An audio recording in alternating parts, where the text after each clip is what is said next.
Bill. Hey. How you doing? Fine. How are you doing? Good. Good to see you again. Same here. Yeah, it looks like you got a great subject out there in front of you already. You know, and if you're in this area, it's going to be good. I know this is your backyard, and I'm looking forward to you sharing all this with us this week. What do you have in mind for us? Well, Doug, I thought we'd do mostly landscapes. Hopefully we'll catch some fall colors at the higher elevations, and we'll be photographing in Great Smoky Mountains National Park and the Blue Ridge Parkway. Great. I'm looking forward to it. I see some of the colors have not started to change yet in the valley here, but down low they're still green. Up here they're starting to change. Why don't you grab your camera and we'll do a little shooting? Sounds good.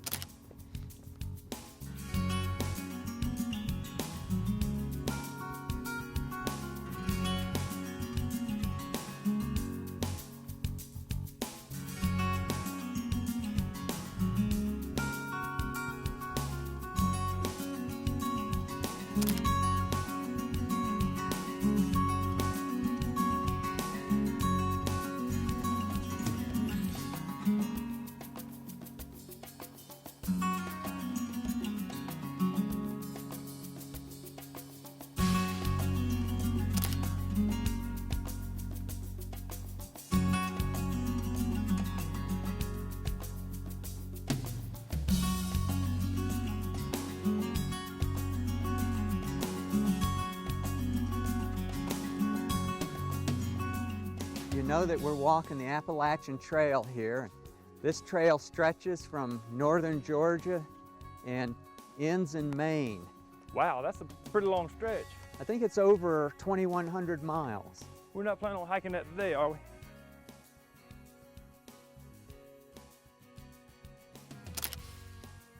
This is the classic spruce fir forest. And with this fog or low cloud in here, the fall colors, it's just so beautiful. They seem to pop out, don't they? Yeah, I mean, you get better color saturation, and you still want to make sure you use a polarizing filter here.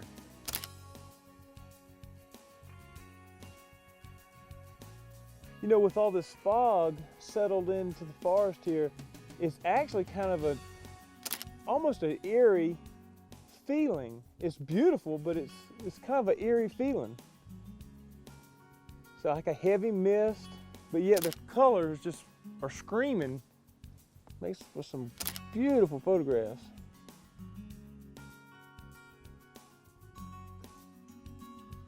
Oh look, there's some nice color in that spruce fir forest. We may want to stop here and get a shot. All right. Yeah, that looks really nice. That is nice. Yeah, let's grab our cameras and get that. Yep. Yeah, right up through there, looks like a trailhead. Oh yeah, and look at the color on these leaves. That's gorgeous. And our light's perfect. Doug, you know, a lot of people, when they think of the Great Smoky Mountains, they think of that big, wide-angle view of ridge after ridge. Big vistas.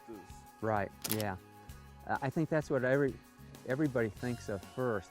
But really, when you get to know the Smokies, there's so many intimate scenes. Much smaller, just parts of that vista. And this really is an excellent example. Here we are in the spruce fir forest with all of this color around us. There's just so many scenes here. You can get close, intimate with a wide angle, or like you're shooting with a telephoto and even get in closer. Yeah, I'm just plucking out just 2 or 3 fall leaves out of the whole scene that we're looking at here. And this is why you could spend a lifetime photographing in the Smokies. Yeah, we haven't made it 1 mile since sunrise this morning. That's right. The possibilities here are endless, and that's what makes the Great Smoky Mountains so special.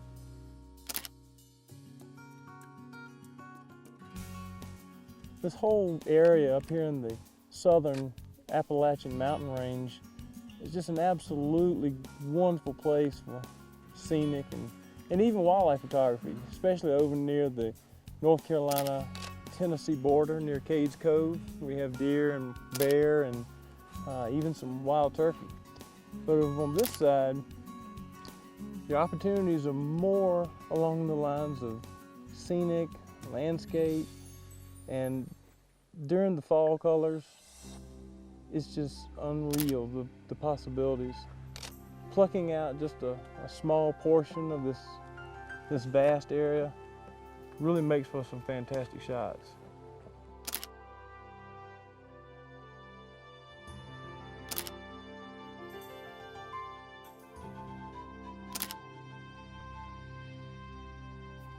Wow, look at all this color. Beautiful fall colors, all this lush green ferns here in the foreground. It's kind of a difficult place to shoot from because we have the sloping hill and rocks and some dead logs here. And one thing I'll warn you about, if you're going to purchase a tripod, you want to use a tripod that has independently moving legs. They don't have any kind of brace in the center. You also want legs that extend independently. And what this will allow you to do is when you get on this unlevel ground, you can have legs going in all kind of different directions, and you can still achieve a nice level platform to shoot from. You can kick it out as far as you need to and spread them and adjust it until you get a nice level platform. This is also a good location to use a ball head because the platform, if it happens to be slightly off level, you can quickly adjust that by using a ball head that pivots in 360 degrees.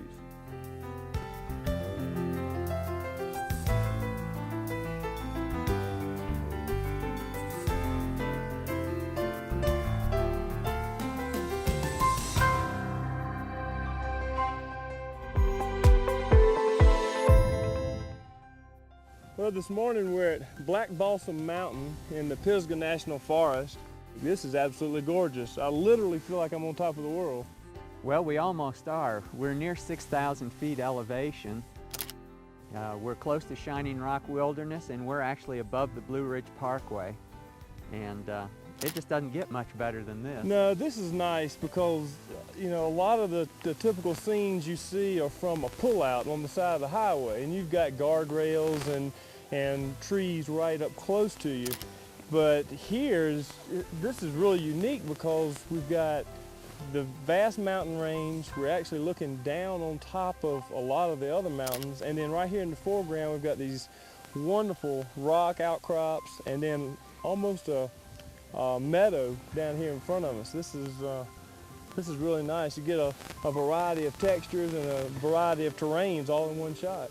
You do, and we are on a high elevation grass bald, and it does allow us a 360 degree panoramic view all the way around. And it's just a beautiful morning. A little chilly though, and then throw in a wind chill. I love the way this early morning sun that warm color is just kind of sweeping across these grasses. It is unbelievable. And it's just nice color to the light. Just everywhere you look, it looks like there's an image. Now this is a view, Bill. Oh, this is great.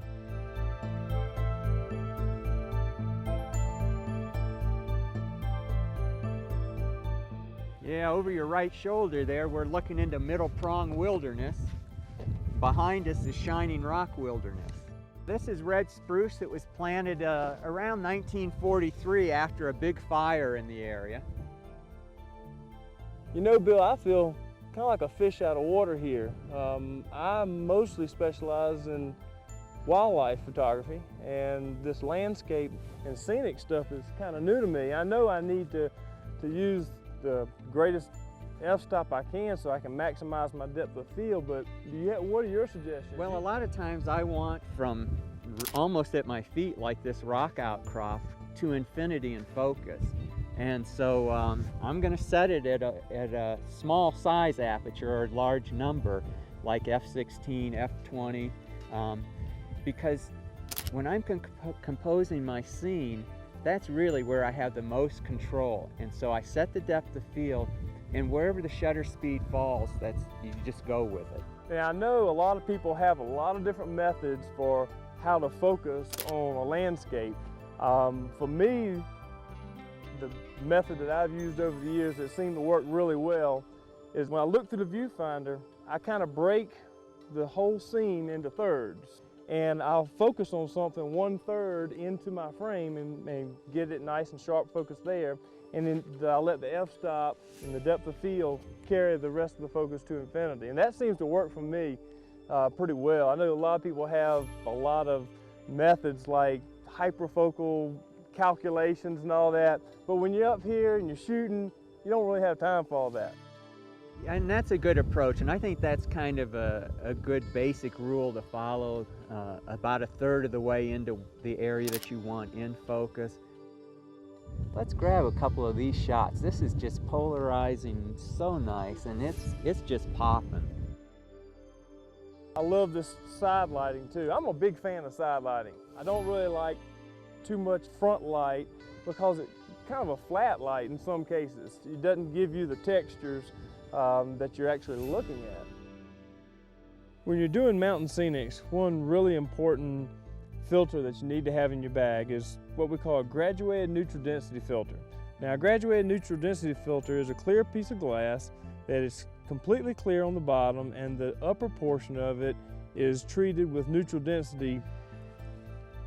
Now, what you want to do is bring it onto the front of your camera and slide it down. And these have a holder that screw onto the front of the lens. Slide it down until you see the effect over the mountain range. And what it does, it cuts down the contrast between the bright sky and then the properly exposed landscape.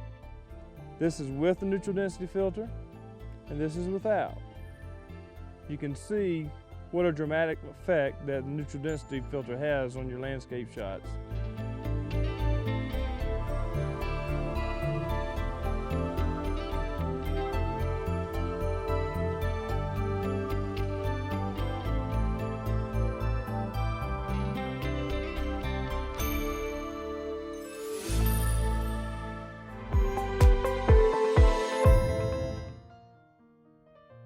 Doug, we're at Oconaluftee Valley Overlook in the Great Smoky Mountains National Park.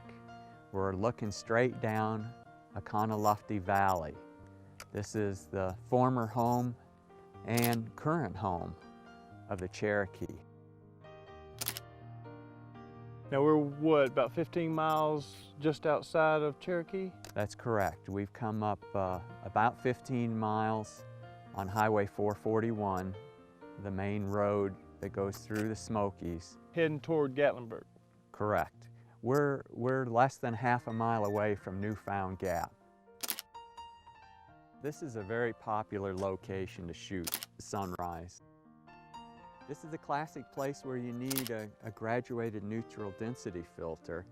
We want to catch the detail of the ridges in the darker area, but we want to preserve the color above. So with the graduated neutral density filter, we'll make the sky darker. That'll kind of help control that wide range of contrast we have there. That's correct. We've got a little bit of cloud cover moving in. That'll add some depth to our photographs as well. And it'll just be continuously changing. You know, one of the really nice things about mountain photographs is the typical terraced look you get of all the mountain ridges as they go off into the distance. Yeah, it always tends to have that little blue tinge and smoky look. This is an ideal situation to catch the mood and feel of the Smokies. Now we're still a few minutes away from actual sunrise, but yet I'm shooting at 30-second exposure at around f/22, and that's at 100 ISO, and it's giving me a really nice color. If you look real close, Doug, you can see just a sliver of the moon. Yeah, I in see between the that. clouds. Just a slight crescent moon this morning. Now a little bit earlier it was a little more pronounced. Can't have it all though. No, that's true. But there's no problem with wanting it all. Early when the light is low like this and you're trying to find something that you can noticeably focus on, it's a good idea to use some of the silhouettes of these trees here on the edge of the slopes. That gives you something sharp to look at, little nice, thin, defined lines that you'll know when you've achieved sharp focus. Yeah, and they just play such an important role in the photograph itself. It really makes for a nice framing on the side.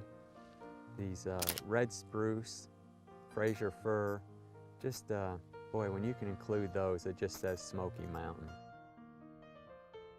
Wow, Bill, there it goes, peeking over the horizon.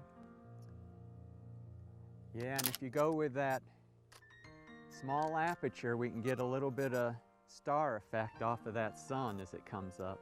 Yeah, I'm starting to get a little bit of that already. But she's coming up hot. Won't last long looking into it. Nope. I'm still getting some nice color though, I'll tell you. I wish that cloud were lower. Wow, that is absolutely gorgeous. Well, Doug, this has been another classic Smoky Mountain morning. It sure has. This has been absolutely gorgeous, Bill. This is a wonderful spot to shoot sunrise. On these kind of mornings, there's just so much mood to the Smoky Mountains, and these clouds rolling in and the light changing all the time. Well, I can't believe how fast the light's changing. I want to try to get to an area here in the next few minutes where we can get a little more side light. Make the fall colors pop out a little bit more. I think you're right. I think it's probably about time to move on from this location and look for more of that side lighting into the valleys. Sounds good. You want to go up to some of the higher elevations where we get maybe a little more color? We're going to just go down a little ways, Thomas Divide here, take a quick look.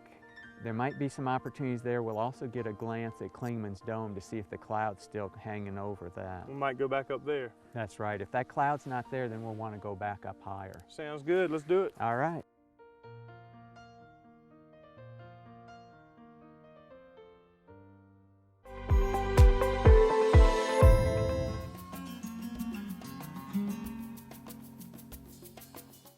You know, Klingman's Dome seems to be a word that's on the tip of every photographer's tongue. What is it about Klingman's Dome that everybody loves, especially photographers? Well, it's just ideal for photography. You can go up there in the morning like we did this morning. You have an opportunity for sunrise. When the sun comes up, you can just scoot around the edge of the parking lot and you get great side lighting. And then in the evenings, you can start early, start off with the side lighting at the far end of the parking lot, and then shoot a sunset from that into the parking lot. So you can get the best of all the lighting situations in one location. That's right, that's right. But on the other hand, you can go up there like we did this morning and be socked in with clouds. So you need to have an alternative plan if you go to shoot at Klingman's Dome. Well, now I know a lot of people actually go up to the very top where the observation tower is, and that's not necessarily the best place that I've found to photograph Klingman's Dome. I find some of the better locations actually in the parking lot. Well, you're right, and you know, going up there can be a real lung burner, especially if you're a flatlander. But you can get some good shots up there if the weather conditions are right, but your views are more limited, which is kind of surprising because you are up on a tower and you can look all the way around, but they aren't as scenic some of the directions as it is from the parking lot. I noticed the mountainside is littered with old dead skeleton trees. Is that a disease that has killed those trees, or is it weather, or what? The skeletal remains of the Fraser firs are a result of the woolly balsam adelgid. This little insect ends up killing these trees, mostly the mature trees.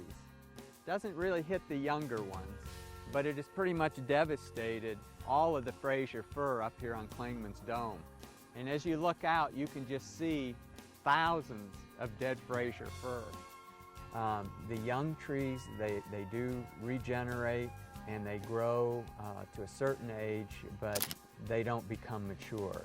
So we're going to lose more and more of the cones that produce future Fraser fir. Right, so that can be a major problem down the road. It is, and of course it has a big visual impact on the Smokies. Now, also they can make pretty nice silhouettes. I was getting ready to say, they make actually very nice photographs. They do. Yeah, really do. Where they dot the landscape. It's really a nice touch. I like, but I hate the fact that we're losing all the Fraser firs. Right, and a relative, the woolly hemlock adelgid, is attacking the hemlocks, and we're now losing a lot of the hemlocks. Bill, what are some of the best times, your favorite times, I guess I should say, to photograph the Great Smoky Mountains? Well, certainly spring and fall, early fall like it is right now. You know, we're catching the nice colors at the high elevations. This is a great time to photograph in the Smokies. But as a photographer in the Smokies, you also need to be a student of weather. And I'm always looking for those times when we have cold fronts coming through. If you catch them at the front end and at the tail end, you can get some of the most dramatic weather here in the Smokies. And sometimes you don't get any images. Right. But when it happens and you're there, it can be fantastic. When it's good, it's really good. It's really good. It's an amazing place, it really is. It is. I mean, I love it. You can spend a lifetime photographing a great variety of subjects in the Great Smoky Mountains.